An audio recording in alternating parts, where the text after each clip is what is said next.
मैं परम धाम में यूं पधारा करूं, मेरे बाबा, मेरे बाबा।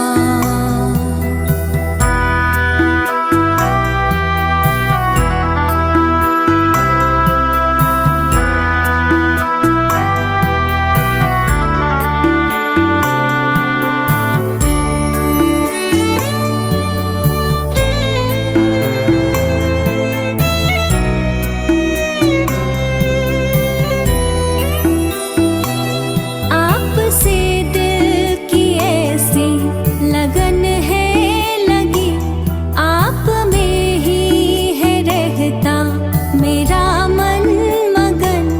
आप धरती मेरे, आप मेरे गगन, आपसे मिल रहा है मुझे सुख सघन, आपसे मिल रहा है मुझे सुख सघन। आपने अपना सर्वस्व वारा सदा, मेरे बाबा। आप पर मैं भी सर्वस्व वारा करूं, मेरे बाबा, मेरे बाबा।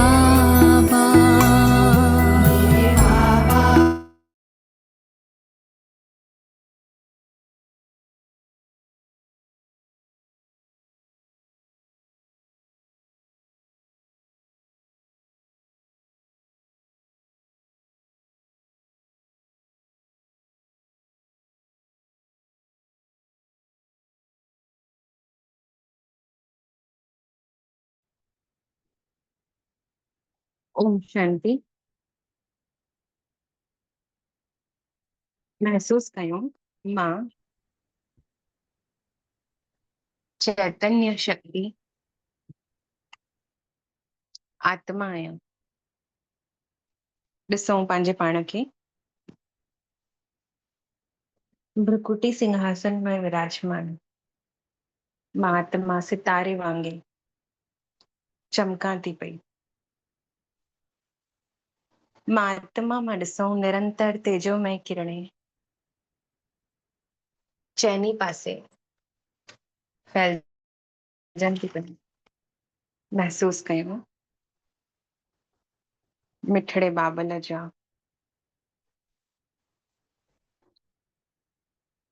निरंतर प्रेम। मां आत्मा पंहिंजे अंतर मन जी गहराई सां अनुभव कयां थी। बाबल जो ॾिसूं सुनहरी शक्तिशाली किरणा हिन शरीर में विराजमान मां आत्मा में पइजंदी थी वञनि।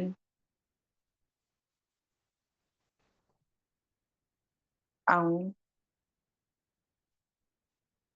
महसूस कयूं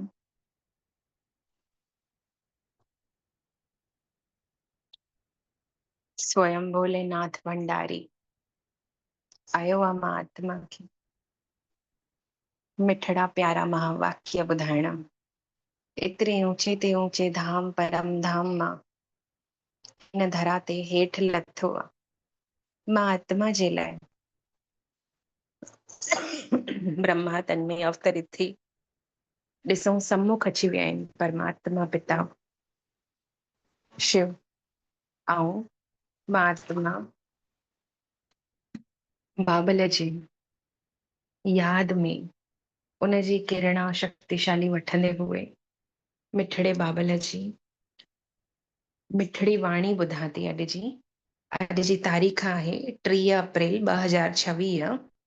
बाबल पंहिंजे ॿारनि प्रति चयो, मिठड़ा ॿार, तव्हांजी इहा वंडरफुल यूनिवर्सिटी आहे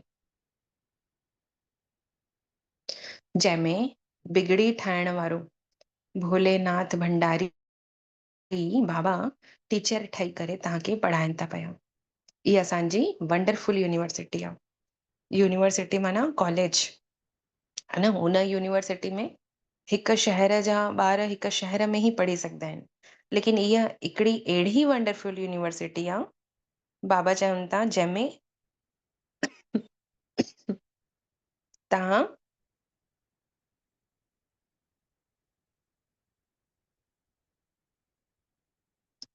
जंहिंमें तव्हां सभु ॿार पूरे विश्व जा ॿार पढ़ी रहिया आहियो, ऐं जंहिंमें टीचर केरु आहे? स्वयं सभिनीनि जो बिगड़ी खे ठाहिण वारो, मतिलबु बिगड़ियल कमनि खे संवारण वारो स्वयं भोलानाथ बाबा टीचर ठही करे हिन यूनिवर्सिटी में पढ़ाईंदो आहे। प्रश्न आहे, हिन क़यामत जे समय में तव्हां ॿार सभिनीनि खे कहिड़ो लक्ष्य ॾींदा आहियो? हिन क़यामत जे समय में तव्हां ॿार सभिनीनि खे कहिड़ो लक्ष्य ॾींदा आहियो? उत्तर में बाबा चवनि था, हे आत्माऊं, हाणे पावन ठहो। पावन ठहण जे बग़ैर वापसि वञी न सघो था। असां दुनिया वारनि खे हाणे छा चऊं?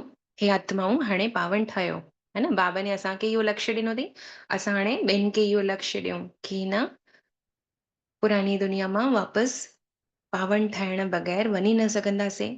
अधु कल्प रोग लॻियल हुयो देहबान जो, उन खां मुक्त थियण जे लाइ 7 रोज भट्टी में अची वियो। है न, रोग जेको लॻियल आहे आत्मा खे, जेकी जंग चढ़ी वई आहे, बाबा चवनि था उहो अची करे 7 रोज भट्टी में वेहंदव, अर्थात 7 डेज़ जो राजयोग मेडिटेशन कोर्स कंदव, त पोइ बाबा चवनि था पतित खां पावन ठहिण जो लक्ष्य मिली वेंदव। पतितनि खां संग, पतितनि जे संग खां दूर थी वञो। कोई पतित यादि न अचेव त बुद्धि में ज्ञान जी धारणा थींदव। बाबा चवनि था संग ताड़े कुसंग बुरे चवंदा बि आहिनि दुनिया में, त असांखे बि कोई पतित देहधारी जो संग बुद्धि सां तोड़णो आहे। है न, ईअं न की हाणे घर में कोई अगरि पतित विकारी बुद्धि आहे त उनजो संग तोड़े करे घर छॾे हली वञूं, न। बाबा चवंदो आहे गृहस्थ में त रहणो आहे, जहिड़े सेवा स्थान में असांखे सेवा मिलियल आहे उहा करणी आहे, लेकिन बुद्धि सां उन पतितनि जो संग तोड़े, है न, हिकु बाब में लॻाइणी आहे बुद्धि, ॿियो कोई बुद्धि में यादि ई न अचे। तॾहिं चवनि था, है न, बुद्धि में ज्ञान जी धारणा थींदी। बुद्धि जॾहिं स्वच्छ थींदी, जीअं स्वच्छ बर्तन में ही चवंदा आहिनि न दूध फटंदो कान्हे, है न, वैसे ई इहो जेको ज्ञान आहे ॾाढो ऊंचो आहे। त जॾहिं बुद्धि रूपी बर्तन स्वच्छ हूंदो, विकारी ख़्यालातनि खां संकल्पनि खां मुक्त हूंदो, तॾहिं हिन बुद्धीअ में ज्ञान जी धारणा थींदी। गीत आहे, तूने राति गंवाए रखे सुम्ही करे, ऐं ॾींहुं गंवाए रखे खाई करे। सॼो ॾींहुं खाइण पीअण में बुद्धि लॻियल पई आहे अॼुकल्ह सभिनीनि जी, देहधारियुनि जी, सॼो ॾींहुं खाइण पीअण में, ऐं सॼी राति सुम्हण में विञाइनि था। त खाइण ऐं सुम्हण त जानवर बि कंदा आहिनि, है न। मनुष्य जनम अगरि मिलियो आहे त कुझु त श्रेष्ठ कर्म करण लाइ मिलियो हूंदो, है न। त असांजो लक्ष्य छा आहे? नर खां नारायण ठहिण, नारी खां लक्ष्मी ठहिण, है न, अर्थात पतित खां पावन ठहिण। त हिन लक्ष्य खे बुद्धि में रखिणो आहे, न। राति ऐं ॾींहुं ईअं सुम्ही ऐं खाई करे न गवाइणो आहे। ओम शांति। इहो ॿारनि के केरु चए थो कि राति गंवायव सुम्ही करे ऐं ॾींहुं गंवायव खाई करे? इहो स्वयं परमात्मा पिता अची पंहिंजे ॿारनि खे चई रहिया आहिनि, छोकी स्कूल में वेठा आहियूं न, ऐं स्कूल में टीचर सम्झाणी ॾींदो आहे, त परमात्मा टीचर जे रूप में अची असांखे सम्झाणी ॾियनि था। पोइ वरी प्रश्न अगरि मन में अचे थो कि टीचर ने छा चयो, त बाबा चईंदो कि सतगुरु चईंदव, है न। प्रश्न अगरि ईंदो कि टीचर ने छा चयो, त बाबा ने चयो, पंहिंजे पिता ने चयो या सतगुरु ने चयो। ईअं करे प्रश्न उथी थो सघे कि टीचर चए थो ॻाल्हाए थो, कि पिता ॻाल्हाए थो, कि सतगुरु ॻाल्हाए थो। वास्तव में त असांजे लाइ बाप टीचर सतगुरु त हिकु ई आहे, शिव बाबा, है न। त उहो कॾहिं टीचर जे रूप में चए थो, त कॾहिं पिता जे रूप में, त कॾहिं सतगुरु जे रूप में, है न। असांखे मुंझणो कान्हे, इहो वर्षन्स केरु चए थो। ॿारनि जी बुद्धि में पहले पहले त अचणु खपे असां बेहद जे पिता जा ॿार आहियूं, पहले हुनखे बाप जे रूप में यादि करिणो आहे। है न, जंहिंखे सभु परम पिता परमात्मा चवनि बि था, परंतु संबंध नथा जोड़नि। त बाबा न चवंदव त शिक्षक काॾों चईंदव, ऐं सतगुरु बि न चई सघंदव।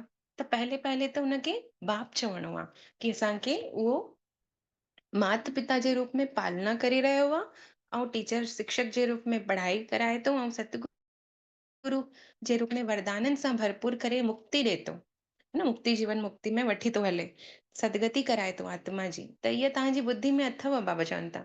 जेके स्टूडेंट्स आहिनि कॉलेज ऐं यूनिवर्सिटी में बि टीचर पढ़ाईंदो आहे त उनखे कोई फादर या गुरु न चईंदा, लेकिन हिते हिन पाठशाला में तव्हां कंहिंखे, टीचर के, शिक्षक के, शिव बाबा के फादर बि चओ था, सतगुरु बि चओ था। त इहा यूनिवर्सिटी सभिनीनि खां अलॻि आहे। हिते पढ़ाई पढ़णी आहे न, पहले पहले त इहो सम्झणो आहे कि पाठशाला में पढ़ाइण वारो केरु, स्वयं निराकार जेको सभिनीनि आत्माउनि जो पिता आहे, सभिनीनि जो सरगति दाता आहे, सदगति दाता आहे, उहो ई अची करे असां आत्माउनि खे पढ़ाए रहियो आहे।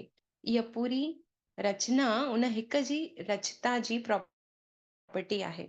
रचता केरु आहे? बाबा आहे। पूरी दुनिया खे उन ई रचियो अथई न, असां सभु रचना आहियूं, त असां सभु उनजी प्रॉपर्टी आहियूं। त ख़ुदि ई पाण, है न, पाण स्वयं ख़ुदा अची पंहिंजे रचना खे आदि मध्य अंत जो राज़ ॿुधाए थो। इन लाइ हुनजो नालो ख़ुदा पियो, छोकी ख़ुदि धरा ते अची करे ज्ञान ॿुधाइनि था। त ॿारनि ने जनम वरितो अथऊं हाणे बाबा वटि, है न, अलौकिक जनम आहे इहो असांजो ब्राह्मण जनम। बाप दादा ने गोद वरितो अथऊं, जॾहिं खां ज्ञान ॿुधियोसीं, सम्झियासीं, हलूं था। त बाबा चवनि था तव्हांजी बुद्धि में हाणे इहा ॻाल्हि अथव कि उहो निराकार सभिनीनि आत्माउनि जो पिता आहे, जंहिंखे ज्ञान जो सागर नॉलेजफुल बि चयो वियो आहे। ज्ञान जो सागर आहे पतित पावन हिकु ई शिव परमात्मा। ज्ञान सां ई सदगति थींदी आहे। माण्हुनि त पतित खां पावन ठाहिनि नथा, है न, माण्हू कोई माण्हू खे पतित पावन ठाहे न सघंदो सिवाय परमात्मा पिता जे। हाणे तव्हां ॿार हिते वेठा आहियो, ॿियो कोई स्कूल में कंहिंखे बुद्धि में इहो न हूंदो कि असांखे ज्ञान जो सागर निराकार पढ़ाए रहियो आहे, है न। केवल हिन ई पाठशाला में, यूनिवर्सिटी में असां बुद्धि में इहा ॻाल्हि विहारे करे सेंटर वेंदा आहियूं कि हिते असांखे जेको सम्मुख पढ़ाए थो, इहा दीदी या कोई भेण नथी ज्ञान ॿुधाए, इहो स्वयं परमात्मा जे मुख जे द्वारा उच्चारण कया विया महावाक्य आहिनि। त बाबा चवनि था हिते ॿार ॼाणनि था, तव्हां बि सम्झो था पिया। ख़ासि भारत में ऐं आम पूरी दुनिया में कोई बि न सम्झंदो कि असां निराकार परमात्मा वटि पढ़ूं था। उनखे पढ़ाइण वारो कोई मनुष्य टीचर कान्हे, है न। असांखे पढ़ाइण वारो त स्वयं निराकार भॻवानु आहे। ॿियो कोई इहो ज्ञान त सम्झी न सघंदो सिवाय असां आत्माउनि जे। आत्मा ई पढ़ंदी आहे, है न। हिते केरु पढ़े थो? शरीर नथो पढ़े, आत्मा पढ़े थी, शरीर जे द्वारा पढ़े थी। आत्मा ही सभु कुझु कंदी आहे। फलानी नौकरी भी आत्मा करे थी, कंहिंजे द्वारा? ऑर्गन्स द्वारा। परंतु हुते तव्हां आत्मा अनुभूति ई न कंदा आहियोसीं, सम्झंदा आहियूं मां फलाणो शरीर, इहा नौकरी कयां थो। त बाबा चवनि था जबकि नौकरी करण वारी भी आत्मा आहे, ऑर्गन्स जे द्वारा, शरीर जे द्वारा करे थी। उन्हनि जे मन में त इहो हूंदो आहे न कि असां फलाणा आहियूं, अर्थात शरीर आहियूं, देहधारी आहियूं। झटि पंहिंजो नालो रूप यादि करे वठनि था, है न, कि असां फलाणा आहियूं। असां ईअं न चईंदासीं। असां छा चईंदासीं? असां शरीरनि जे नालनि खे यादि न कंदा आहियूं। शरीरनि जे नालनि खे यादि करणु त रॉन्ग आहे, बाबा चवनि था। असांखे त पहले पहले आत्मा अनुभव करणो आहे पाण खे, पोइ हितां इहो शरीर आहे। शरीर जो नाम मटिजंदो रहंदो आहे हर जनम में। आत्मा जो नालो त कॾहिं न मटिजंदो। आत्मा त हिकु ई आहे। बाबा ने बि चयो अथई कि मां आत्मा बि हिकु ई आहियां ऐं मुंहिंजो बि हिकु ई नालो सदैव शिव रहे थो। इहा पूरी दुनिया ॼाणे थी। बाक़ी एतिरा सभु नाला शरीर ते रखिया विया आहिनि। शिव बाबा खे त शिव ई चईंदासीं न, बसि। उनजो कोई शरीर त ॾिसण ई न ईंदो आहे, तॾहिं त शिवलिंग रूप में ॾेखारियो वियो आहे, निराकार, है न। मनुष्य जे मथां नालो पईंदो आहे कि मां फलाणो आहियां, शरीर जो नालो, है न। असांखे फलाणो टीचर पढ़ाए रहियो आहे, ईअं चईंदा आहियूं न, नालो खणींदा आहियूं। वास्तव में आत्मा शरीर जे द्वारा टीचर खां कमु वठे थी पई, उनजी आत्मा खे पढ़ाए थी। संस्कार त आत्मा में हूंदो आहे न, पढ़ाइण वारी बि आत्मा, ॿुधण वारी बि आत्मा, लेकिन छा चईंदा आहियूं, दुनिया में लौकिक दुनिया में चईंदा आहियूं न कि फलाणो टीचर पढ़ाए थो, फलाणी पढ़े थी, है ना? लेकिन ना, बाबा चवनि था पढ़ाइण वारी भी आत्मा आहे, पढ़ण वारी भी आत्मा है ना? लेकिन ऑर्गन्स जे द्वारा पढ़ाए थी, पाठ वॼाए थी संस्कार अनुसार, परंतु देह जे मथां नालो पइजी वञण सां पूरो धंधो देह सां हले थो, चई था रखनि। हिते त तव्हां ॿार ॼाणे वरितो अथव कि असांखे निराकार बाप पढ़ाए थो, निराकार पिता पढ़ाए थो, तव्हांजी बुद्धि काथे न वञणी खपे, छोकी अहिड़ो ऊंचो शिक्षक मिलियो अथव त हेॾे होॾे बुधी खे छो था भटकायो, बाबा चवनि था। असां आत्मा हुन बाबा जा हाणे ठहिया आहियूं। आत्मा सम्झे थी बरोबर निराकार फादर असांखे अची करे साकार द्वारा ब्रह्मा जे द्वारा पढ़ाए रहिया आहिनि। उनजो नालो ई आहे शिव।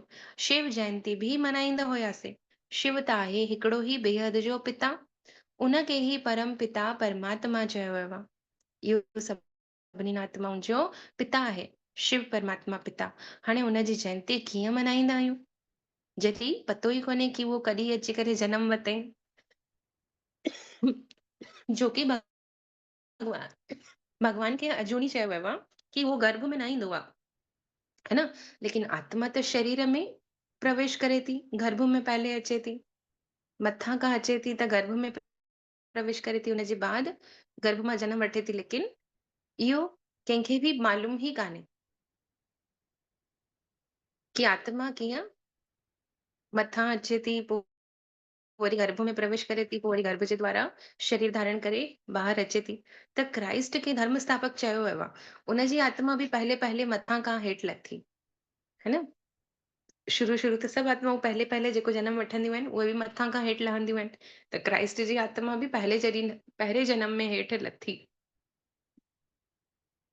त सतो प्रधान आई हुई, है ना?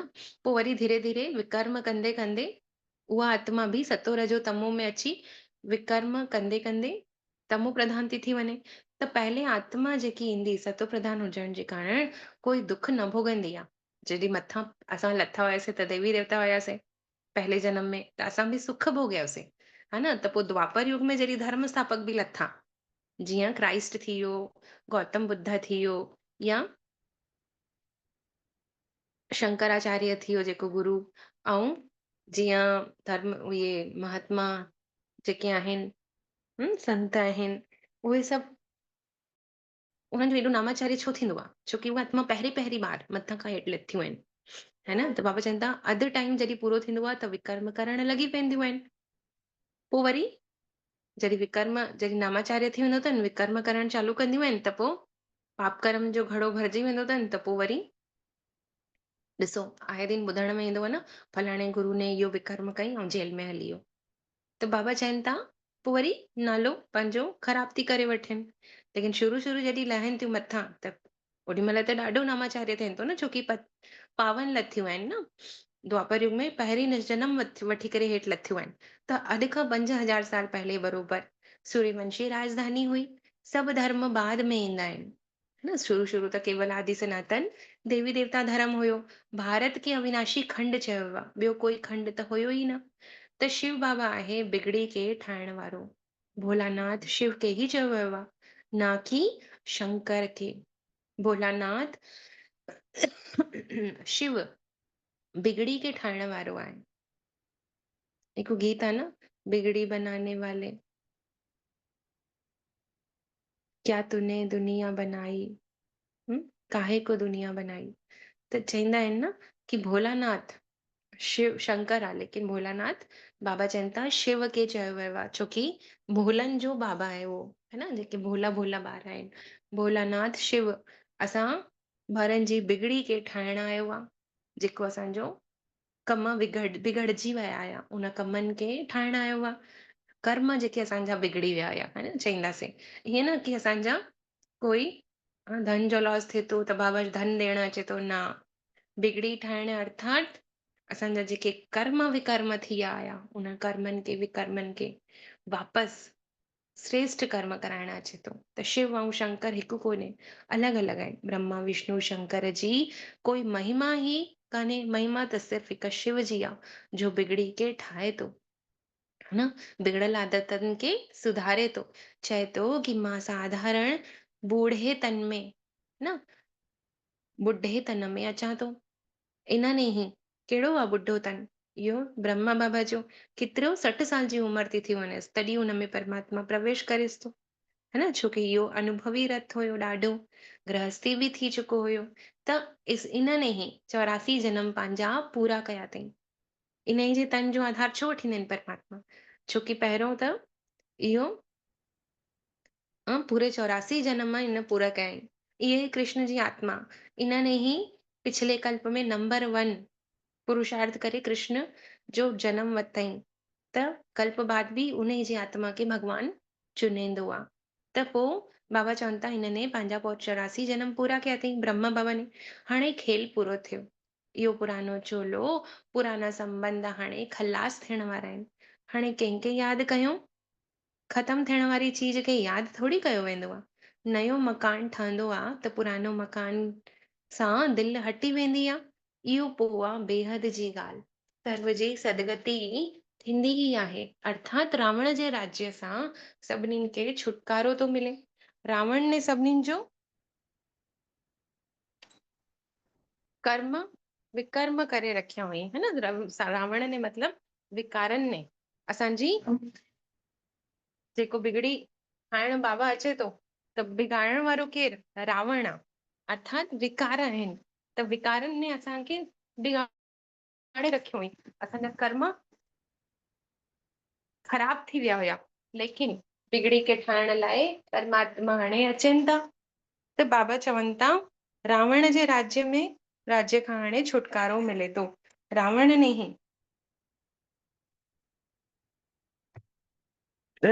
ई सभु बिगाड़ो हुई। भारत बिल्कुलु ई कंगाल भ्रष्टाचारी थी वियो हुयो। माण्हू सम्झींदा हुया कि करप्शन, एडल्ट्रेशन, चोरी, ठगी सभु हाणे हले थी। बाबा चवनि था पहले त भ्रष्टाचार आहे मूत पलीती ठाहिण। मूत पलीती माना आत्मा जेकी आहे पिशाप वांगुरु मेरी थी वई आहे, एतिरी गंदी थी वई आहे। है न? शरीर विकारनि सां पैदा थींदो आहे। इन लाइ इनखे विशिष वर्ल्ड चयो वियो आहे। सत्युग खे वॉइसलेस चयो वियो आहे। छोकी असां सत्युग में प्रवृत्ति मार्ग में हलींदे हुए देवी देवता निर्विकारी चवराईंदा हुआसीं। हुते संतान जी उत्पत्ति बि पवित्रता सां थींदी हुई। विकारनि जे बग़ैर माण्हू चवनि था कि ॿार कीअं पैदा थींदा? त उन्हनि खे चओ कि पंहिंजी राजधानी बाहुबल सां न, योग बल सां स्थापन कयूं था असां। है न? असांजी राजधानी योग बल सां स्थापन थिए थी। त छा योग बल सां ॿार न पैदा थींदा? जॾहिं वॉइसलेस वर्ल्ड पवित्र गृहस्थ आश्रम हूंदो आहे त पोइ योग बल सां ॿार बि पैदा थींदा आहिनि। यथा राजा रानी संपूर्ण निर्विकारी तथा प्रजा। जीअं राजा रानी संपूर्ण निर्विकारी, तीअं प्रजा बि निर्विकारी हूंदी आहे हुते। हिते आहे संपूर्ण विकारी। सतयुग में विकार त हूंदा कान्हनि। उनखे चयो ई वियो आहे ईश्वरीय राज्य। ईश्वर बाप जो स्थापन कयो वियो आहे। हाणे त रावण राज्य जी स्थापना आहे। शिव बाबा जी पूजा थिए बि थी। जंहिंने स्वर्ग स्थापन कई, रावण जंहिंने नर्क ठातो, उनखे त जलाइनि बि था, परंतु सम्झनि कुझु बि नथा। द्वापर कॾहिं शुरू थिए थो, इहो त कंहिंखे पतो ई कोन्हे। इहा बि सम्झण जी ॻाल्हि आहे। बाबा चवनि था इहा आहे ई तमो प्रधान असुरी दुनिया, ऐं उहा आहे ईश्वरीय दुनिया। कहिड़ी? सतयुगी दुनिया खे बाबा चवनि था। उनखे स्वर्ग दैवी पावन दुनिया चयो वियो आहे। इहो आहे नर्क पतित दुनिया। अॼु बाबा ने केतिरा अंतर ॿुधाया अथई। है न? पतित दुनिया, पावन दुनिया जो, पुरानी दुनिया, नई दुनिया जो। है न? ईश्वरीय दुनिया ऐं उहा असुरी दुनिया। स्वर्ग, नर्क ऐं दैवी पावन दुनिया ऐं इहा पतित दुनिया। त केतिरा अंतर थी विया, हाणे निकिरी विया। ॾाढा चवंदा आहिनि कि फलानी जॻह स्कूल थोरे ई आहे। अरे हेड ऑफिस त आहे न, तव्हां अची करे डायरेक्शन त वठी सघो था। कोई चईंदो आहे कि असांजे शहर में सेंटर कान्हे, त बाबा छा था चवनि? बाबा डायरेक्शन ॾियनि था त हेड ऑफिस अची वञो, माना जिते मधुबन आहे हुते अची वञो। वॾी ॻाल्हि त आहे ई कोन। सृष्टि चक्र खे सेकंड में सम्झायो वियो आहे। सतयुग त्रेता पास्ट थी वियो, पोइ वरी द्वापर कलयुग, इहो बि पास्ट थी वियो, हाणे आहे संगम युग। नई दुनिया में हलण जे लाइ बाबा असांखे पढ़ाइनि था। हर हिक खे पढ़णो आहे। बाबा असां नौकरी कंदा आहियूं।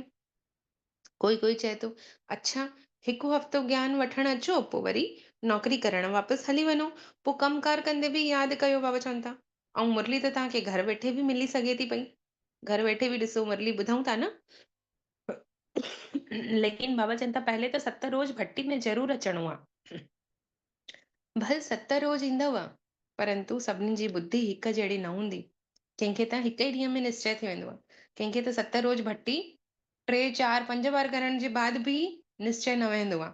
त बाबा चवनि था 7 रोज भट्टी माना कोई जी बि यादि न अचे, कोई सां पत्र व्यवहार आदि भी न हुजे, सभु हिक जहिड़े सम्झो, सभिनीनि खे हिक जहिड़ो सम्झो, है न। लेकिन सम्झी ही नथा सघो। हाणे पंहिंजे ॿार में ऐं ॿिए पराए ॿार में हिक जहिड़ो बर्ताव करे सघंदासीं असां माताऊं? न करे सघंदासीं न। लेकिन बाबा चए थो हिक जहिड़ो ठहिणो आहे। जेतिरो प्रेम पंहिंजे ॿार सां करिणो आहे, ओतिरो प्रेम पराए ॿार सां बि करिणो आहे। त हिक जहिड़ो बर्ताव हुजे असांजो, है न। हिते त पतितनि खे पावन ठहिणो ई आहे। इहो पतितपनो बि हिकिड़ो रोग आहे, ऐं ॾाढो ख़राब रोग, बीमारी चईंदा आहिनि बाबा, पतितपनो। अधकल्प महारोगी माण्हू हुयव, ॾिसो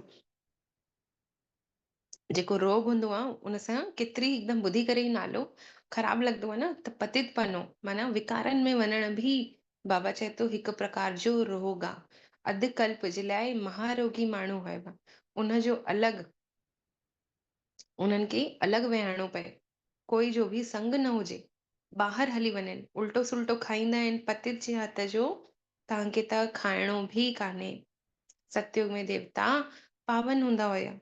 लेकिन ईअं न कि डायरेक्ट वञी करे चइणो आहे कि तव्हां पतित आहियो त असां हुनजो तव्हांजो न खाईंदासीं, है न। कोई अगरि विकारनि में आहे त उन्हनि जे हथ जो बाबा मना कंदा आहिनि खाइण लाइ। छोकी वरी पोइ होड़ा ई संकल्प असांजे अंदर बि हलण शुरू थींदा, जैसा अन्न वैसा मन, न। त जेको अन्न खाईंदासीं, जंहिंजे अंदर विकारी बुद्धि हूंदी, पोइ उहे ई संकल्प असांजा जॾहिं हलंदा त पोइ असांजो बि हा मन स्थिति हेठि किरी पवंदी। इन करे बाबा मना कनि। लेकिन असांखे कंहिंखे डायरेक्टली न चइणो आहे। त बाबा चवनि था हुनजे लाइ ॾिसो वियो आहे कि मंदिर ठाहींदा आहिनि पतित पावन जेके देवताऊं आहिनि, अॼु बि ठाहिनि था। देवताउनि खे पोइ वरी पतित छुई बि न सघंदा आहिनि। हाणे मंदिरनि में बि अहिड़े गेड़े खे न ॾींदा आहिनि भोग लॻाइण लाइ। ॾिठो वियो आहे न कि केवल ब्राह्मण ई भोग लॻाईंदा आहिनि, ऐं ब्राह्मण ई वञी करे देवताउनि जी मूर्ति खे छुई सघंदा आहिनि। ब्राह्मण ई सनानु कराईंदा आहिनि, ब्राह्मण ई पूजा कंदा आहिनि, केवल उन्हनि जी स्वीकार थींदी आहे पूजा, बाक़ी कोई पतित नथो छुई सघे। त हिन समय तव्हां केरु आहियो? तव्हां बि त देवताऊं वांगुरु चैतन्य देवी देवता ठहो था न। त पोइ तव्हां कीअं स्वीकार करे सघंदा आहियो पतित हथनि सां ठतल इहो अशुद्ध भोजन, प्याज लहसुन वारो या नॉन वेज? त बाबा चईंदो आहे हिन समय त माण्हू बिल्कुलु पतित भ्रष्टाचारी थी विया आहिनि। शरीर त हाणे विष सां पैदा थिए थो, इन लाइ हिनखे भ्रष्टाचारी चयो वियो आहे। मतिलबु विकारनि सां पैदा थिए थो। सन्यासीन जो बि जेको शरीर विष सां ठतल आहे, बाबा चवनि था पहले पहले त आत्मा खे पवित्र ठहिणो आहे, त पोइ वरी शरीर बि पवित्र मिली वेंदव। इन लाइ पुराने इम्प्योर शरीर सां हाणे बुद्धि योग हटायो, छोकी सभु विनाश थी वञणो आहे। सभिनीनि खे वापसि घर हलणो आहे। इहो क़यामत जो समय आहे। सभिनीनि खे पवित्र ठही करे वापसि पंहिंजे घर हलणो आहे। भारत में ई होलिका मल्हाईंदा आहिनि न। हिते त 5 तत्वनि जो शरीर तमो प्रधान आहे न। सतयुग में शरीर बि सतो प्रधान हूंदो आहे। छाजे करे चऊं बाबा भारत में ई होलिका मल्हाईंदा आहिनि? मतिलबु जॾहिं असां पंहिंजे ई विकारनि जो पंहिंजे अंदरां अंत कयूं था, पतित खां पावन ठहियूं था, माना होलिका मल्हायूं था, है न। माना पंहिंजे विकारनि खे साड़ूं था ऐं पवित्रता जी धारणा कयूं था। त सची होली असां मल्हाईसीं। त भारत में ई होलिका मल्हाईंदा आहिनि। इन लाइ बाबा चयो हिते त 5 तत्व, इहो असां संगम युग में जेकी होली मल्हायूं था न, उन ई जो यादगार जे रूप में होलिका मल्हाईंदा आहिनि भारतवासी। हिते 5 तत्वनि जो शरीर तमो प्रधान आहे। सतयुग में शरीर भी सतो प्रधान हूंदो आहे।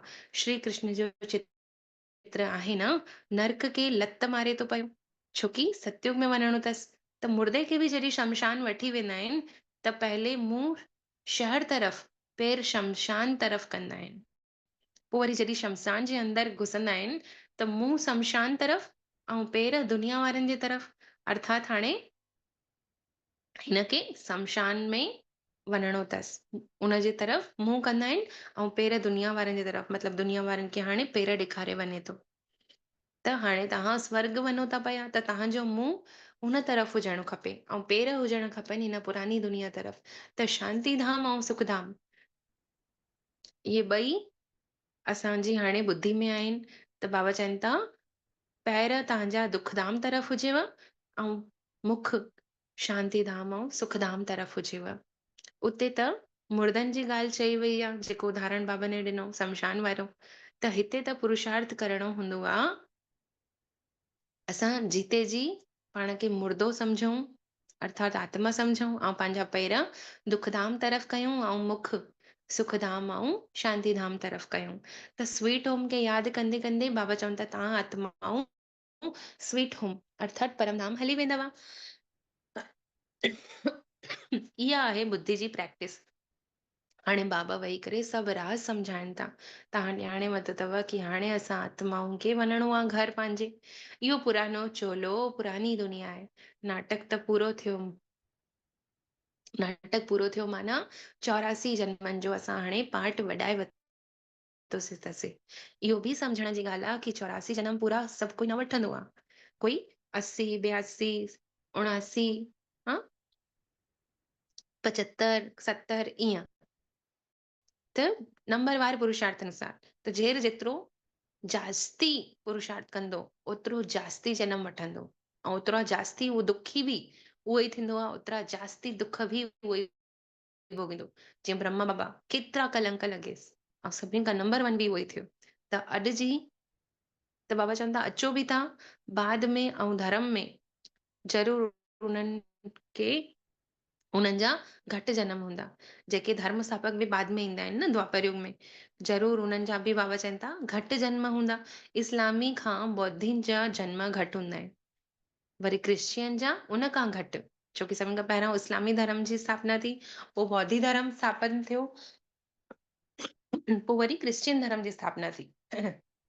त सभिनीनि खां पुरानो आहे इस्लाम, है न। त गुरु नानक जा जेके सिख माण्हू आया, उहे त अञा ई घटि जन्म वरिता अथऊं, है न।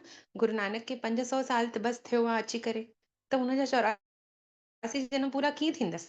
500 साल में कोई विरले ई, कोई अगरि मान लो 80 साल बि जीअंदो त 6 जन्म वठंदो लॻभॻि, है न। त बाबा चवनि था त 6-7 जन्म ई वरिता हूंदई गुरु नानक देव जी ने बि, है न। छोकी हुनखे केवल 500 साल ई थिया अथसि। हिसाब कयो वेंदो आहे त 5000 सालनि में 84 जन्म ऐं 500 सालनि में बाबा चवनि था 12-13 जन्म बि थी सघंदा आहिनि। क्राइस्ट जे के त 2000 साल थी विया, त हुनजा केतिरा जन्म थिया हूंदसि, केतिरा जन्म। हाणे 500 खे 4 गुना कयूं, 10 खे अगरि 500 साल में 10 जन्म कोई वठे थो, त उनखे अगरि 4 गुना कयूं त 40 जन्म, मतिलबु क्राइस्ट जा लॻभॻि 40-45 जन्म थिया हूंदसि। त अधु खां बि घटि सोचो था, माना टोटल केतिरा जन्म आहिनि, 84 जन्म आहिनि। त 40-42 जन्म वरिता अथई अगरि क्राइस्ट ने, त सोचो 84 खां अधु 42 थींदा आहिनि, त 42 खां बि घटि हिसाब कढी सघंदा आहियो, है न। त बाबा चवनि था केतिरो एक्यूरेट न ॿुधाए सघंदो आहे कोई इन ॻाल्हियुनि में।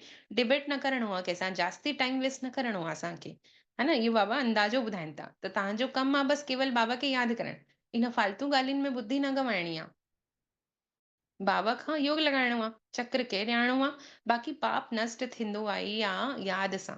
इन में ई महिनत आहे। इन लाइ भारत जो प्राचीन योग चयो वियो आहे, जेको बाबा ई अची सेखारनि था।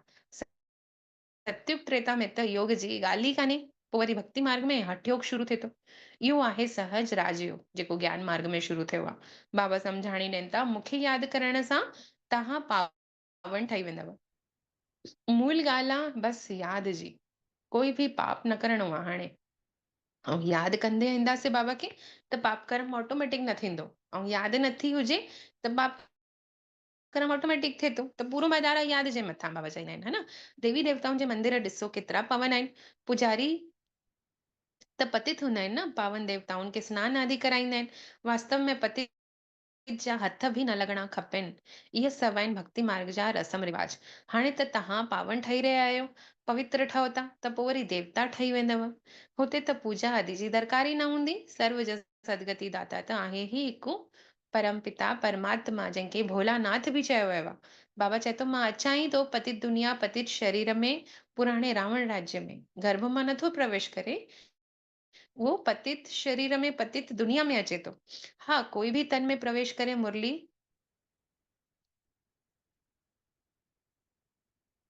हलाए सघे थो। मतलब हाणे असां ईअं बाबा जो आह्वान करे वेहंदा आहियूं त सम्झींदा आहियूं न कि बाबा ई अची मुरली हलाए थो। त बाबा चए थो हा, मां भले कोई बि तन में प्रवेश करे अची मुरली हलाए सघंदो आहियां। तॾहिं त मुरली में अगरि कोई मिस्टेक बि थींदी आहे न त बाबा लिकाए रखंदो आहे। बाबा उजागर न थियणु ॾींदो आहे। ऐं बाबा ईअं अनुभव कराईंदो आहे, ईअं जादू जी छड़ी घुमाईंदो आहे कि मुरली ॾाढी मिठी लॻण लॻंदी आहे। छोकी करावन हार त परमात्मा आहे। त बाबा चए थो कोई बि तन में प्रवेश करे मुरली हलाए सघे थो बाबा। लेकिन हिन जो मतिलबु इहो कान्हे कि उहो सर्वव्यापी आहे। हर हिक में पंहिंजी पंहिंजी आत्मा हूंदी आहे, है न। फॉर्म में बि लिखवायो वेंदो आहे कि तव्हांजी आत्मा जो पिता केरु आहे, परंतु सम्झंदो कोई बि कान्हे। आत्माउनि जो पिता त हिकिड़ो परमात्मा ई हूंदो। त उन नाते सां असां सभु भाइर आहियूं आत्माऊं। फादर त असां सभिनी आत्माउनि जो हिकु ई आहे। उन खां वरसा वठिणो आहे जीवन मुक्ति जो। उहो ई असांजो लिबरेटर आहे। असांखे दुख खां छॾाइण अचे थो, गाइड आहे, असांखे रास्तो ॾेखारणु अचे थो। सभिनीनि आत्माउनि खे हाणे वठी वेंदो पंहिंजे स्वीट होम। इन लाइ पुरानी दुनिया जो विनाश त थियणो आहे। होलिका ईंदी आहे न, शरीर सभु ख़तम थी वेंदा आहिनि, बाक़ी आत्माऊं सभु वापसि हली वेंदियूं। सतयुग में त पोइ वरी थोड़ा हूंदा। सम्झणो खपे कि स्वर्ग जी स्थापना केरु कराए रहियो आहे, कलयुग जो विनाश केरु कराए थो, सो त क्लियर लिखियल हुजणु खपे। चवनि बि था कि मिठरा घुर त घुराए, प्यार कयो त पोइ प्यार मिलंदव। मतलब बाबा सां असां पदम गुणा प्यार कयूं त प्यार न मिले थी न सघे। बाबा चए थो जेको मुंहिंजे अर्थ सर्विस करे रहियो आहे माण्हुनि खे देवता ठाहिण जे लाइ, उहो जास्ती प्यारो लॻंदो आहे बाबा खे। त जेको पुरुषार्थ कंदो उहो ई ऊंचो वरसो पाईंदो। वरसा आत्माउनि खे ई पाइणो आहे। कंहिंसां? परमात्मा पिता खां आत्म अभिमानी ठाही करे वरसा वठिणो आहे। कई ॾाढी भुलां कई अथसे, परंतु पुरानी आदतां पक्की थी वई आहिनि। भुलां कंदे कंदे असांजी आदतूं पुरानी आदतूं बाबा चवनि था कहिड़े कहिड़े ॿार जी एतिरी पक्की थी वई आहिनि कि वीचारा छॾे ई नथा सघनि। त केतिरो बि सम्झायो छॾनि ई नथा ॿार पुरानी विकारी आदतूं। त उन सां पंहिंजो पद घटि था करे वठो अगरि नथा छॾो त। ऐं यादि कंदे कंदे अगरि यादि में मगन थी वेंदव त ऑटोमेटिक छॾिजी वेंदव, त पतो ई न पवंदव। जेकी ॻाल्हि में असां वधीक ध्यानु ॾींदा आहियूं, है न, असांजो इहा न मतलब साइंटिफिकली प्रूव्ड आहे कि असां जहिड़ी शइ में वधीक ध्यानु ॾींदा आहियूं न, उहा शइ बार बार असांजे अॻितां ईंदी आहे। त असांजे जेके बि अगरि पुरानी गंदी आदत आहे, असां बार बार हुन जे लाइ न सोचूं कि छा कयूं, वञे ई नथी, कॾहिं वेंदी, एॾा साल थी विया ज्ञान में हली। लेकिन बाबा छा थो चए, हुन तरफ़ां ध्यानु ई हटाए रखो, है न। बसि यादि में मगन थी वञो, पोइ पाण ई छॾिजी वेंदियूं, है न। छोकी हुन सां तव्हांजो पद घटि थी वेंदव अगरि अञा ताईं बि उहा आदतां पक्की अथव त। अच्छा, हाणे बाबा जो यादि प्यार मिठड़े मिठड़े सिकिल ते ॿारनि प्रति मात पिता बाप दादा जो यादि प्यार ऐं गुड मॉर्निंग। रूहानी बाबा जे रूहानी ॿारनि खे नमस्ते। ऐं असां रूहानी ॿारनि जो बि रूहानी मात पिता बाप दादा खे यादि प्यार गुड मॉर्निंग ऐं नमस्ते। मुंहिंजा मिठड़ा बाबल, नमस्ते। शुक्रिया बाबा, शुक्रिया जे तव्हां असांखे पंहिंजो ठाहियव ऐं असांखे असांजो पदम पुदम गुणा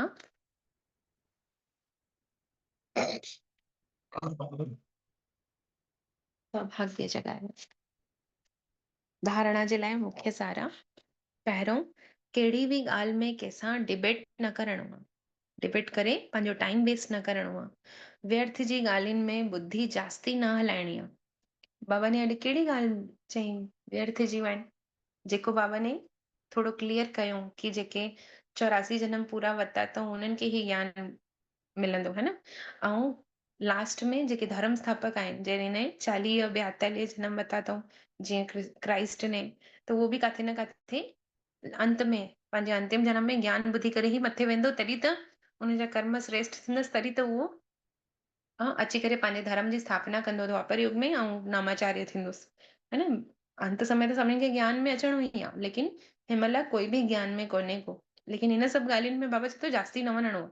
ऐं गुरु नानक जी लाइ बि चयूं कि उन्हनि बि सिख धर्म जी जेकी स्थापना कयूं सभिनीनि खां लास्ट में अची करे।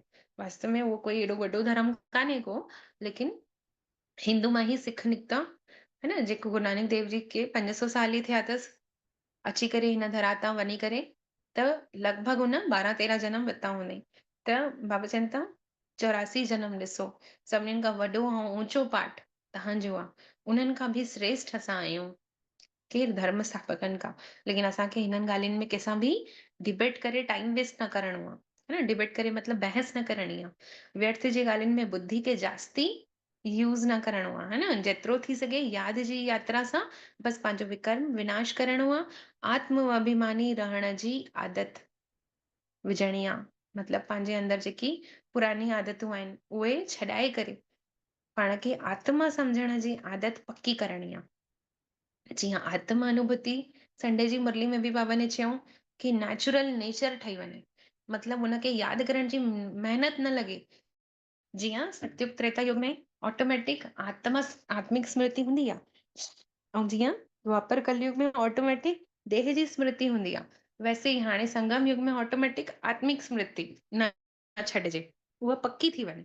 ॿियो आहे हिन पुरानी दुनिया खां पंहिंजो मुंहुं हटाए करे हिन पुरानी दुनिया दुखधाम तरफ़ पेर करणा आहिनि ऐं पंहिंजो मुख सुखधाम ऐं शांतिधाम तरफ़ करणो आहे, है न। उनखे ई यादि करणो आहे। मुख हुन पासे करणु माना यादि उनखे करणो आहे। ऐं दुखधाम खे पुरानी दुनिया खे लत ॾेखारणी आहे, माना उनखे विसरणो आहे। नयो मकान ठहींदो आहे त पुराने सां दिलि हटी वेंदी आहे न, वैसे ई पुरानी दुनिया खां पंहिंजी हाणे बुद्धि सां दिलि हटाइणी आहे। वरदान आहे महसूस कयूं निराकार शिव परमात्मा ब्रह्मा तन में अवतरित थी असांजे सम्मुख अची विया आहिनि ऐं अचण सां ई बाबा जो दिव्य प्रकाश पूरे हिन सेवा स्थान में फैलिजी वियो आहे। पवित्रता जी खुशबू फैलिजे थी पई बाबा सां गॾु गॾु। महसूस कयूं बाबा जो लाइट जो हथु ब्रह्मा बाबा जो असांजे मस्तक ते आहे। बाबा निरंतर असांखे दृष्टि ॾींदे हुए दृष्टि सां नज़र सां निहाल करनि था। ऐं अनुभव कयूं मिठड़ो बाबल चवनि था मिठड़ा घुर त घुराई। जेतिरो प्यार असां हुन सां कंदासीं उन खां डबल प्यार उहो असांखे कंदो। बाबा चए थो तव्हां मुंहिंजा दिलि तख़्त नशीन ॿार आहियो। महसूस कयूं ईअं चईंदे हुए निरंतर ब्रह्मा बाबा जी भ्रुकुटी मां शिव बाबा तेजोमय किरणा मां आत्मा जेकी हिन देह में विराजमान आया उन जे मथां वर्षा करनि था। पावन सुनहरी शक्तिशाली किरणा बाबा मां निकिरी मां आत्मा में पवनि थियूं ऐं मुंहिंजी पुरानी आदतां में ॾिसूं मिटजंदी थी वञनि। नई आदतां आत्मिक स्मृति जी पवंदी थी वञनि। सभु अनुभव कयूं पुरानी आदतां खां ध्यानु हटाए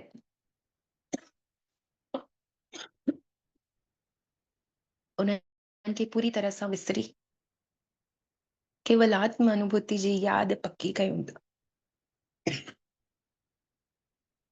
महसूस कयूं हाणे बाबा जी किरणा अनुभव कयूं पंहिंजे मथां बाबा वरसाइनि था ऐं मिठड़ो प्यारो अॼु जो वरदान ॾियनि था। सतगुरु जे रूप में बाबा जो वरदान स्वीकार कयूं। वरदान आहे ईश्वरीय कुल जी स्मृति द्वारा माया जो सामनो करण वारा सदा समर्थ स्वरूप भव। ईश्वरीय कुल जी स्मृति द्वारा माया जो सामनो करण वारा सदा समर्थ स्वरूप भव। डिटेल में बाबा ने चयो कहिड़े बि कार्य में सफलता प्राप्त करणी अथव त पहले स्मृति द्वारा समर्थी स्वरूप ठहो। समर्थी अचण माना माया जो सामनो करण सहज थी वञण।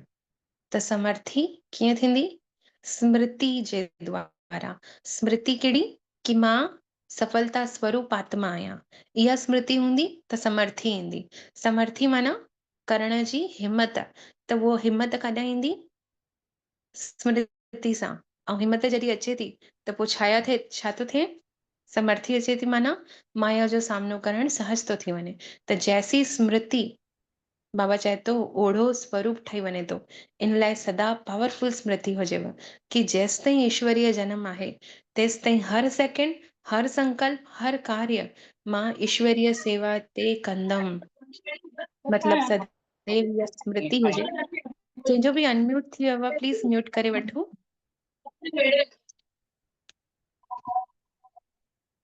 त बाबा चवनि था इहा स्मृति हुजे कि असां ईश्वरीय जनम वरितो अथसीं।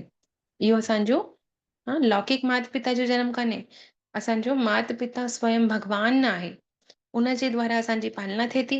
उनजे द्वारा असांजी पढ़ाई थिए थी। उनजे द्वारा असांखे वरदान मिलनि था। त इहो ईश्वरीय जनम जी स्मृति सदैव हुजे त छा हूंदो?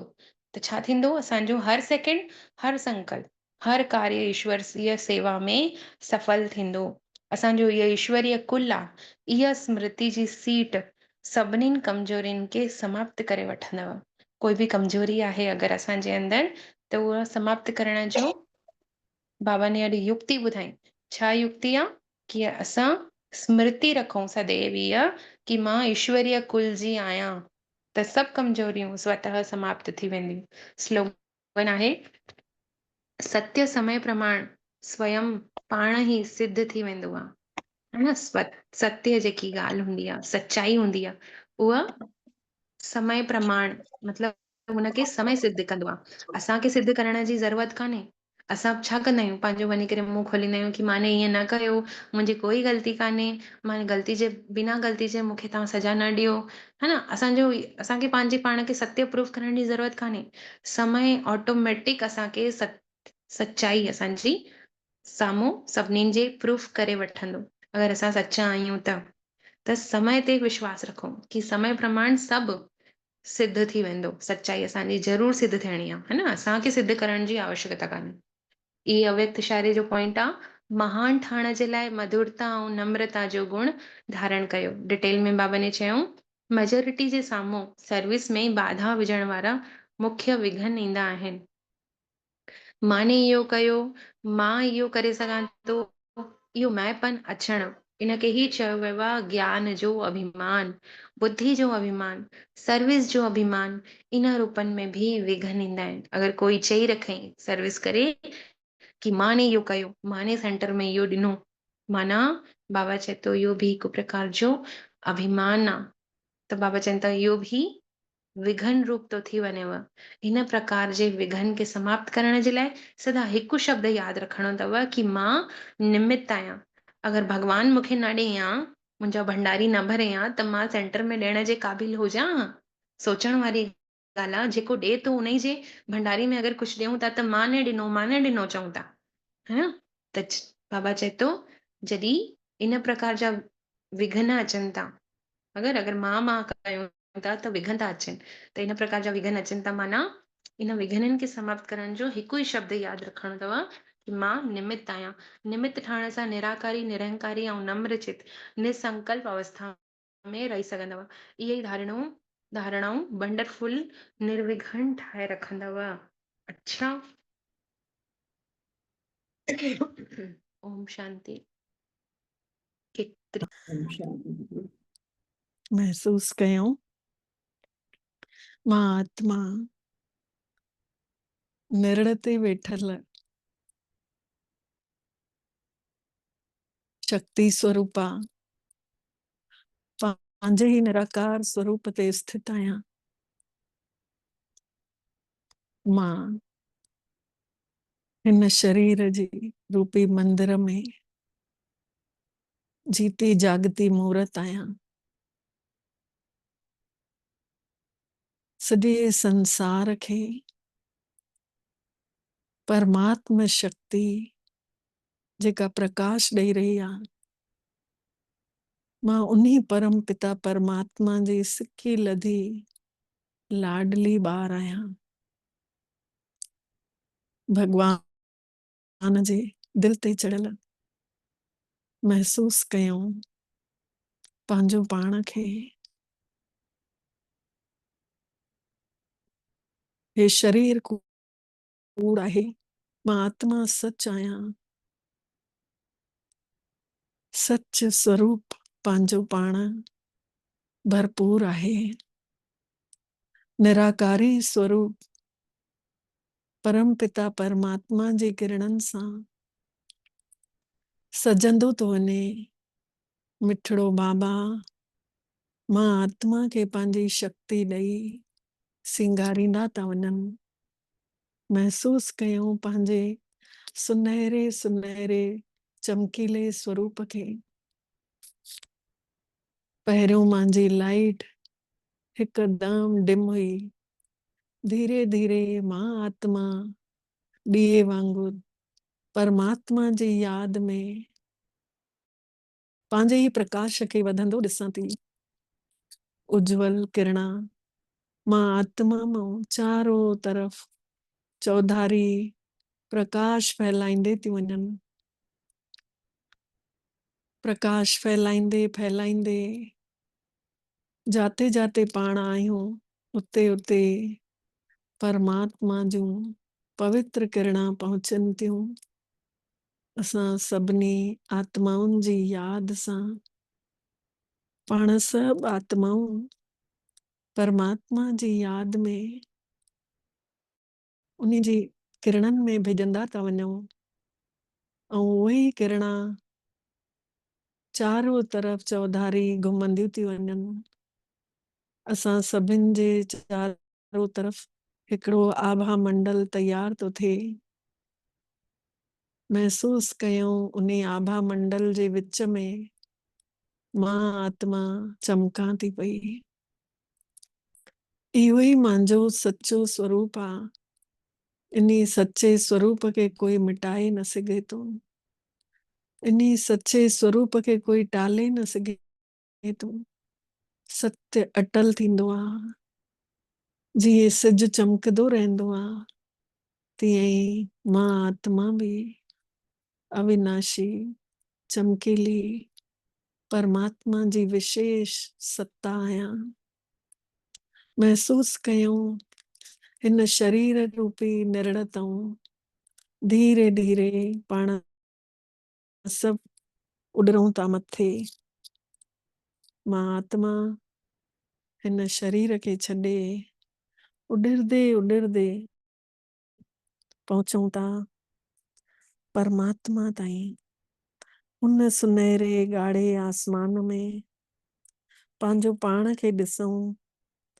मां आत्मा बाबा जे हिकदम साम्हूं आहियां।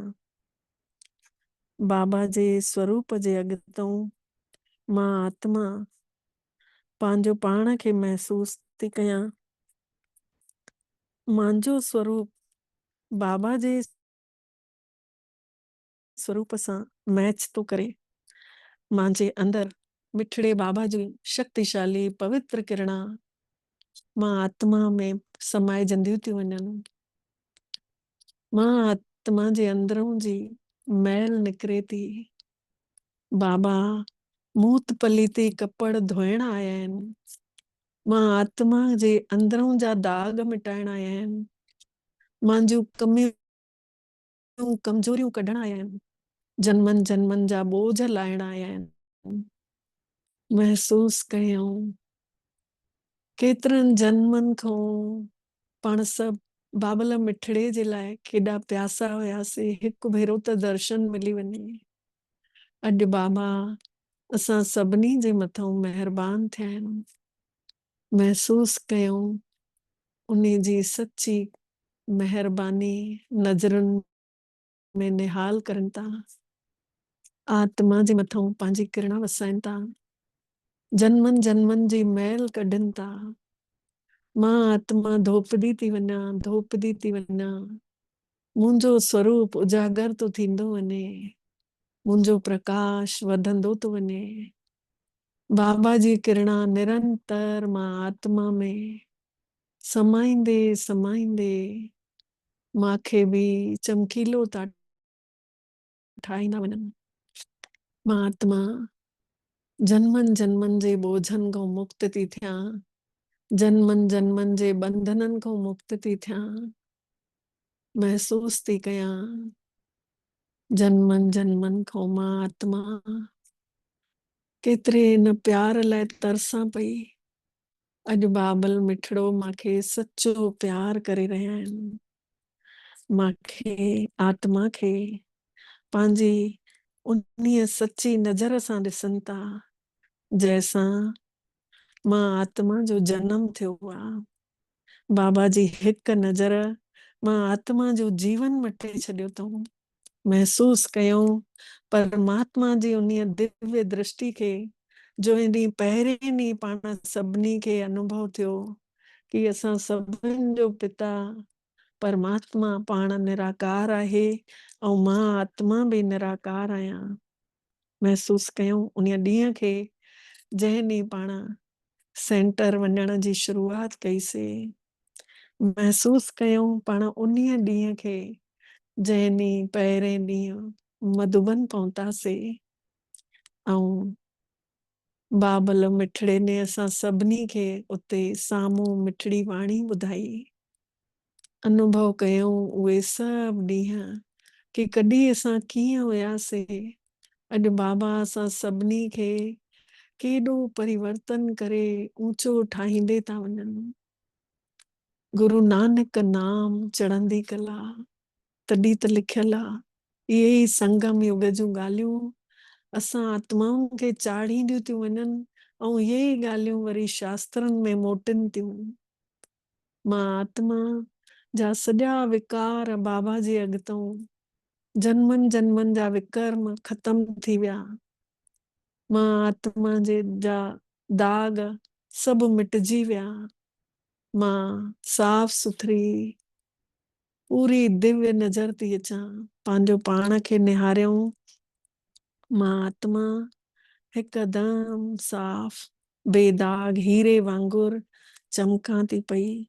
मुंहिंजी पवित्रता नज़र थी अचे। करंट तो महसूस थिए। मां आत्मा में पंहिंजो पाण खे ईअं महसूस कयूं बाबा जे अॻितों पूरी करंट असां सभिनी में समाइजंदी थी वञे ऐं असां सभिनि जा जन्मनि जन्मनि जा पाप कटिजी विया। बाबा वटां पाण सभु धीरे धीरे मिलन मनाए करे मोट खाऊं था। महसूस कयूं था मोटदे मोटदे असां सभिनी खे बाबा ने एॾो सजाए छॾियो अथऊं कि लहंदे लहंदे सूक्ष्म वतन में अची करे पाण सभु बिंदु स्वरूप आत्माऊं बाबा मिठड़े वटि ब्रह्मा बाबा वटि अचूं था।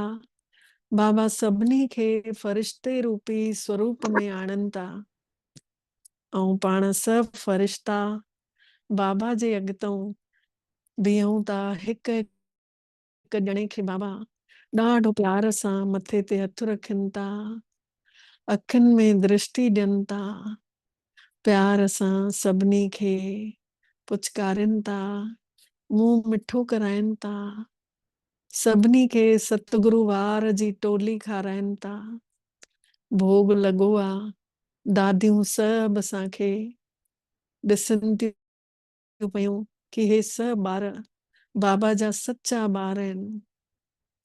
दादियुनि ऐं बाबा वटां पाण सभु लाइन सां दृष्टि वठूं था ऐं टोली वठी सभु फरिश्ता पहुचूं था हेठि। लहंदे लहंदे हिन धरती जे ग्लोब ते अची पाण सभु फरिश्ता लाइन सां हिक ॿिए जो हथ पकड़े पूरे ग्लोब ते विछजी था वञूं ऐं चारों तरफ़ नज़र घुमायूं था। पूरी धरती में ॾिसूं था दुख, परेशानियूं, तनाव, चिंताऊं, घबराहट सभिनी जे अंदरि हले थी। ऐं पाण सभिनी खे ॾिसी दया जो सागर असां सभिनी खे अहिड़ो भरपूर करे मोकिलियो अथऊं कि तव्हां सभु हाणे इहा रहम जी दृष्टि, दया जी दृष्टि सभिनी जे मथां लुटायो। सभिनी खे मुंहिंजो परिचय ॾियो, सभिनी खे मासां मिलायो त सभिनि जा दुख दर्द ख़तम थियनि। पाण सभु फ़रिश्तनि जा ॿिया ॿिया रूप निकिरी करे सभिनी वटि पहुचूं था, ॿुढड़नि वटि, अंधनि लूलनि लंगड़नि वटि, जेके दुखी आहिनि, असहाय आहिनि, जंहिंजो कोई कान्हे, उन्हनि सभिनी वटि पाण फ़रिश्ता पहुची था वञूं। जेके बीमार पिया आहिनि, जेके ॾाढी गहरी बीमारीअ सां आख़िरी सांसां खणनि था, उन्हनि सभिनी वटि पाण सभु फ़रिश्ता पहुची करे उन्हनि आत्माउनि खे बाबा जी शक्ति भरियूं था, बाबा जो परिचय ॾियूं था, बाबा जो प्यार, स्नेह सच्चो उन्हनि आत्माउनि खे ॾियूं था। हर कंहिं आत्मा जे चेहरे ते रौनक थी ईंदी वञे, सभिनि जा चेहरा खिलंदा था वञनि। पूरी विश्व धरा पवित्र थींदी थी वञे, सभिनि जे अंदरूं जी मैल विकारनि जी निकिरंदी थी वञे। धीरे धीरे सॼो संसार जूं आत्माऊं मथे निहारनि थियूं ऐं हथ मथे करे चवनि थियूं असांजो बाबा अची वियो, असांजो बाबा अची वियो। सभिनी खे ॾिसी ॾिसी बाबा ख़ुशि था थियनि ऐं असां सभु फ़रिश्ता धीरे धीरे पूरे संसार मां समेटिजूं था ऐं अची करे पंहिंजे पंहिंजे पंजनि तत्वनि जे पुतले में अची हिन लाइट जी देह सां समाइजी वञूं था। आत्मा निरड़ ते अची जगमग जगमग चमके थी हीरे वांगुर। आत्मा जा 7 ई गुण सतरंगी किरणनि वांगुर फैलजनि था पिया। सभिनी खे रूहानी ख़ुशबू थी अचे साम्हूं, महसूस कयूं था। धीरे धीरे इहा रूहानी ख़ुशबू हिकु हिकु आत्मा ताईं पहुचे थी। पाण सभु जंहिं ॾे वञूं था, जंहिंसां ॻाल्हायूं था, हर हिक खे आत्म स्वरूप सां ॾिसूं था ऐं ॻाल्हायूं था त उन्हनि खे बि अंदरि टचिंग अचेनि थी। महसूस कयूं बाबा ने असां सभिनि जी दृष्टि मटी ते सृष्टि असां सभिनी खे मटणी आहे। असां सभिनी आत्माउनि जे मथां बाबा ने ज़िम्मेवारी ॾिनी ते अनुभव कंदे पाण सभु आत्माऊं मिठड़े बाबल खे शुक्राना चऊं था।